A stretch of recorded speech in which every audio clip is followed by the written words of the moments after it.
Hey there, everybody. Kelly Falardeau here of the Grit, Guts, and Courage show. And this is the show where we talk to people who have overcome something and it took grit, guts, and courage to get through. And so today, my guest is Rob. And I'm excited to have him with me today because I don't know what he's going to talk about, which is kind of normal for me. Usually, I don't always know what people are going to talk about. So, welcome, Rob. Well, thanks for having me. You are very, very welcome. Okay, Rob, we're just going to jump right into it. What's that story of grit, guts, and courage? Well, many, many years ago, my wife and I were on a backcountry ski trip headed to a cabin deep in the Colorado mountains. And partway there, the weather changed dramatically and it turned into a whiteout blizzard, went on to become one of the worst storms in Colorado history, and it prevented us from finding the cabin.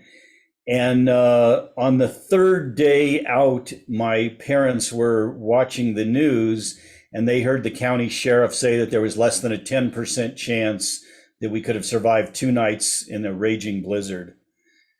And then on the fourth day, my parents heard the county sheriff say that it was just too dangerous to be sending live rescuers after our dead bodies. And because this massive storm was making the news across the country, the story went viral. And so millions of people around America were like my parents, watching the hourly news reports for any news about our survival. And so my parents and the rest of the world on the fifth day heard the county sheriff say they were calling off the search for us and they would recover our frozen bodies the following spring.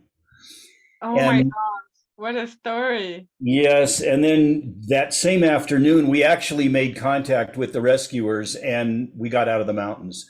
And we were both, and my parents were able to watch that live on the news as well. And we were both healthy, but my wife had severe frostbite on her hands and feet. So they put her in an ambulance to the hospital. And moments later, the first phone call I received was from the President of the United States calling to congratulate us on our resilience and our survival. Oh, And over the next few days, I was on all the nightly news programs and all the network morning shows, the Today Show and Good Morning America and Fox and a number of others. And mostly they asked us how we had survived, what had we done out there to survive. But Katie Couric on the Today Show asked a different question. She asked us why had we survived? Why had we survived when the odds were so much against us, when so many others perish after a single night? And I hadn't thought about it before, but I knew immediately that the reason we had survived was because we were both optimistic and resilient. And people say, well, optimism, that's where you see the glass as half full rather than half empty. But I think it's something different than that. To me, it's seeing the glass as it really is. And so when the sheriff said we only had a 10% chance of survival, maybe the glass was only 10% full. But that's the only portion of the glass that we ever focused on. We only focused on the positive things that we had going for us, what we could do to affect our own survival, what little bit of gear we had with us, what food we had with us. We had been heading for a cabin, so we didn't have tents or anything like that. Some people dropped their gear. We didn't have enough sleeping bags. And resilience is what allowed us to lay out there in the storm all night long in the open in the snow, 2 feet of snow falling on us, shivering so violently that I thought I was going to crack a rib, and then get up the next morning and put my pack on and break trail through that thigh deep snow and do the same thing day after day for 5 days. And so it was our optimism and our resilience that allowed us to get out of the wilderness alive. And the couple days after that Katie Couric interview on the Today Show, I came back to see my wife in the hospital. And as I walked past the nurse's station, the nurse said, "Oh, a few cards and letters have arrived for you." And I went over and she proceeded to hand me this giant box of get well cards that had arrived from friends and strangers all over the country. And I remember one of them was a letter from a prison inmate who had made a parallel between our second chance at life, the way he saw it, us getting a second chance, and the second chance he was going to get when he got out of prison. And his promise to me that he was going to make that count. There were 50 cards, hand-drawn, hand-colored crayon cards from kids in a local elementary school, urging Dee to get well. And so I walked down the hall with all this giant box of these get well cards. And as I opened the door to Dee's hospital room, as I got there, I heard all this noise, and I opened the door, and there were 20 or 30 of our friends just surrounding Dee, pouring their love onto her. They had all thought, they had heard the sheriff say that our frozen bodies would be recovered in the spring, and here we were alive. And so I just stood there in the doorway. Nobody had noticed me yet. And I remember I seeing that late afternoon winter sun streaming in the window of the hospital room. And the room was just full of flowers, and I could see the colors and smell the fragrance of the flowers. And the love that I could feel surrounding Dee was just as real a thing as the colors and fragrance of the flowers, and as that sun coming streaming in through the window. And I just stood there in the doorway and kind of absorbed it for a few minutes. And I certainly realized that from the call from the president, the letters we had gotten, our story had touched so many people. And as I was seeing in front of me with our friends pouring their love to Dee, it was a reminder to so many, from the president on down, to tell the people in your life that matter to you that you love them and you care about them. So that's certainly what that moment was all about. And it was really wonderful and therapeutic for us. But unfortunately, it was really short-lived, because the third day that Dee was in the hospital, the doctors pulled me aside from her hospital room, and they told me that the tissues in her feet were dying and gangrene was going to set in. And then they told me to save her life, they were going to have to amputate both of her feet. And then they said they'd wait a few days and do another surgery and amputate all of her fingers as well. Oh no. Yeah, and when they told me that, somehow I managed to stagger out to my car and drive home in a state of shock. And when I walked in our house and I opened the front door, I looked down, I happened to see a pair of my wife's running shoes where she had left them by the front door there. And my legs just collapsed and I turned to dust, and I fell on the floor there. And I lay there all night long on the floor, just crying uncontrollably, looking over at those running shoes that she would never, ever wear again, and contemplating what kind of bleak future awaited us. And I lay there all night long, just hugging myself in a fetal position, tears just pouring down my face. And it was certainly the moment in my life that I felt the most completely powerless. Mm-hmm. But the next morning, when the sun came up streaming in the window, I jumped up with a smile on my face, and I got in my car and I raced to the hospital, and I told Dee she was going to have a complete recovery. And from that moment onward, that's all that the two of us focused on, was a complete recovery. Right. And a couple hours later, when the doctors came in to prep her for the surgery, I tore up the papers, and we refused to sign the papers authorizing the amputation surgery. Wow. We just hoped and had confidence that possibly our optimism and our resilience would lead to a different outcome than the doctors were predicting, because those were the exact same traits that had gotten us out of the wilderness in the first place, despite the other experts' predictions that we were dead. And the critical decision Dee and I made that day was to be happy, not to be happy if she recovered or when she recovered, but just to be happy. And the gap there where I lay on the floor crying uncontrollably and I jumped up with that smile on my face, what had happened is about 3 or 4 or 5 in the morning, when I finally drifted off to sleep, my subconscious mind took over, and it did for me what it had been doing my entire life. It decided to be happy regardless of what the circumstances were or what the options in front of us were. And so I really learned completely that happiness is a decision we make. It's not something that happens to us. It's a decision we make. So we decided we were going to be happy. As I said, not happy if she recovered or when she recovered. We were going to be happy right now. And Dee certainly had a long, long road ahead of us, but the doctors were wonderful and the nurses were wonderful, and they treated her in a hyperbaric chamber like they use for scuba divers that get the bends. And she never got gangrene. And day by day, and literally millimeter by millimeter, more life came back into her feet and more of her skin began to turn pink. And exactly a year after that day that I had lay on the floor there, we took a victory celebration trip to Mexico, and Dee was dancing in the sand on the beach with 2 feet and 10 fingers and 9.5 toes. Oh my gosh, that's incredible. What an incredible story. You It, have, I have goosebumps, and I very rarely get goosebumps. So when I know that, when I get them, it's just like, wow, that is so incredible. I love it.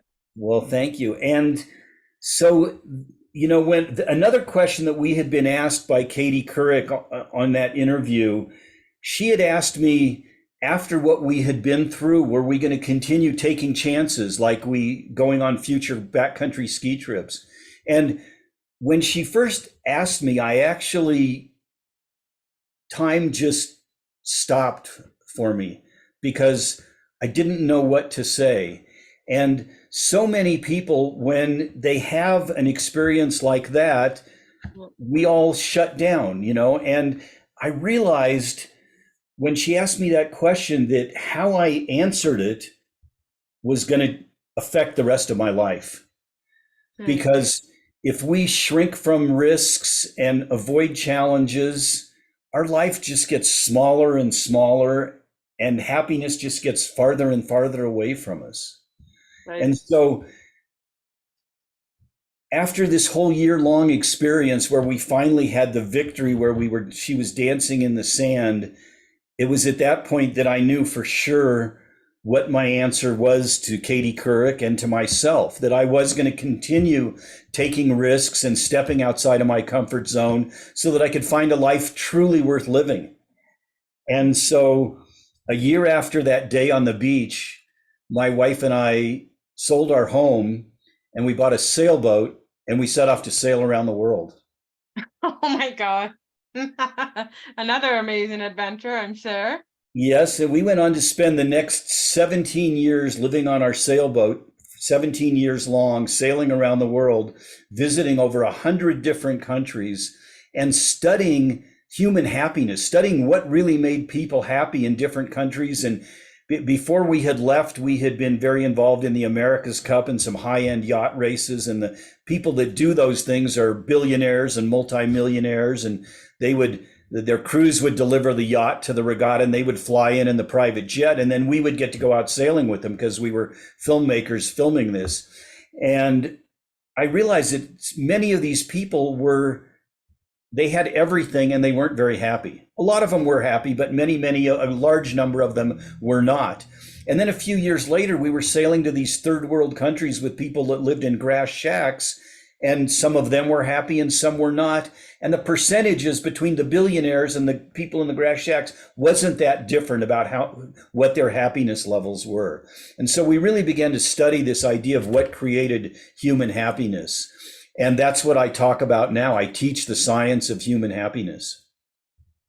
Oh my God, that is so phenomenal. Okay, so can you give us some points about the science of human happiness? Absolutely. Well, it starts with what happened to me, as I said, when I lay on the floor there and went from feeling so completely powerless to so powerful, is that my subconscious made that decision for me because I've focused my entire life on happiness. But for people that aren't where I was, you need to know that happiness is a decision you make on how you want to live your life. It's not something that happens to us when we check all the right boxes in life, when we, meet the right partner and get the good education and the perfect job and get the new house and the car. None of those things are what create real happiness for us. It's first off a decision we make, and then it's this thing. There are certain strategies that you can do that create more happiness in your life. And one of the strategies I teach is actually something that helps you leave behind some of these painful experiences in your life, because we all have these kinds of experiences, whether they're as dramatic as what you went through or as what I went through, being given up for dead and all that. Uh, they don't have to be that dramatic. We all have these experiences that caused us a lot of pain in our life, and we tend to shut down. And so here's a technique people can use to eliminate these past negative stories of their life. And I'm not a therapist, and if you've had really severe trauma in your past, you need therapy. This is what I'm doing is not therapy. Don't mistake it for that. But for the kind of garden variety pain that we all have in our lives, this is very helpful. And I call it inventing your new story. So if you think about that story from your past that caused you a lot of pain, I want you to think about it very dispassionately now. So imagine that picture, and I want you to imagine it as if you're seeing it from an airliner at 40,000 feet. And as you look down on that scene as if it's happening to somebody else, maybe imagine it a little bit blurry and imagine it in black and white. And so you're not feeling any emotional involvement to that scene. And now what you're going to do is ask yourself some better questions than you did originally. And some of the questions you ask could be, what else could this have meant? Or maybe what's something positive that eventually came out of that experience in my life? Or at minimum, what's a lesson that I learned that I've carried with me in my life and I'm glad I don't have to repeat it? So if you can, find something positive that came out of that story, or at minimum, a lesson you learned, and then stop telling your old story and start telling your new one. And if you've told it only in your own head to yourself, tell the new story to yourself over and over and over again. And if you've told that story out loud to family and friends, start telling that new story. And when you do that, you turn those experiences from anchors holding you back into rocket fuel to getting to a happier future for yourself. Mm. So that's the first thing I like to share with people. And then the next thing I like to share is, imagine something that you would like to create in your life that will bring more happiness and joy into your life. And I want you to visualize it in great detail. What does it sound like and smell like and feel like and taste like? And if you can put yourself in that position as if it's already come to pass, and describe that to yourself and write it down in great sensory detail. When you do that, you engage a part of your brain called your reticular activating system. And that helps you. What our reticular activating system is like a filter that filters all the data that comes into our lives every day. And it helps you notice the things that will help you make your dream, your goal possible. And I'll give you an example of the reticular activating system that we can all relate to. I bought a blue Chevy truck recently. And now I drive around and I see blue Chevy trucks everywhere. And we've all done something like that. That's your reticular activating system noticing this one thing. So when you visualize your goal, you help make it possible because your reticular activating system notices things that will help you achieve your goal. And another technique that I like to share is, as people can imagine, when we set off to sail around the world, there's some fear attached to that idea. When I tell people we sailed around the world, the usual first question is, what's the worst storm you've ever had? And I can certainly tell you encountering a storm at sea can be a pretty frightful experience. So here's the way I deal with fear. I chunk it down. And what I mean by that, instead of saying, I'd be afraid to sail a small boat across the Pacific Ocean, well, what specifically are you afraid of? If you're afraid of getting lost, carry 2 or 3 extra GPS units. If you're afraid of the boat sinking, have a really stout boat and get some extra bilge pumps. If you're afraid of getting seasick, experiment till you find some medications that work for you. So if you can break that big fear that you have of what you want to create down into smaller bite-sized fears, it makes it much easier. And then there's just one more step. You just have to take action, because courage isn't the absence of fear. Courage is feeling the fear and going forward anyway. So just decide right now to face your fears. So, and if you can do these things, you can start to create more happiness in your life. And it starts with that decision, and then you can reinvent your stories that are holding you back. You can break through some fears that are keeping you from your happiness. And then there's a couple of little simple things. I teach sometimes how to create more happiness in 11 minutes a day. And I suggest you take 3 minutes in the morning and 3 minutes in the afternoon and do one thing that makes you happy. And it can be a simple thing. I tell people in the office, stop working for 3 minutes during your morning, put on your headset and play a favorite music from your playlist on your phone. Right. Take 3 minutes and look at some photographs of your family or your kids or the last vacation you took. So take a little 3 minute happiness break. And the key is to engage your emotions so that you feel the feelings of happiness that you can feel in that 3 minutes. And then if you spend 3 minutes in the morning, and that releases chemicals in your brain that will add to your happiness, serotonin and oxytocin, that feel good chemicals. And then towards the end of every day, start a gratitude journal. And towards the end of every day, write down 5 things that happened that day that you're grateful for. And they can be little tiny things. Your kid did well in school. Your favorite song came on the radio while you were driving home. You got a good parking spot at the mall. Whatever it is, 5 things that you're grateful for, and get in touch with the feelings of how you feel about that gratitude. And if you do those things 11 minutes a day, you can add an immense amount of happiness to your life. I love it. Another way that I found too to get more happiness in your life is to quit focusing on all the negative stuff that's going on in your life. And when you focus on all that, then you get more of it. But when you focus on the little things that make you happy, it's like, oh my gosh, yeah, I do have reason to be happy. So Absolutely. I've worked with Tony Robbins for over 30 years. And actually, Tony was one of the people that called us after we got out of the wilderness. He called my wife in the hospital. So we've known him a long time. And one of his key teachings is you get what you focus on. So exactly what you said. If you focus on the bad stuff in your life, you're going to get more of that. You shouldn't ignore it. You should acknowledge it, but spend way more time focused on the good stuff in your life, and you'll get more good stuff, and you will be happier because your emotions will go where your focus goes. exactly. Okay, Rob, how can people work with you? Well, here I'll offer something for your listeners. If they text the word happier, HAPPIER, happier, to 33777, they can download a miniature version of the full day workshop that I teach on happiness. It's a, 5 or 6 page document with some of these happiness boosters and some of the ideas we've just talked about here.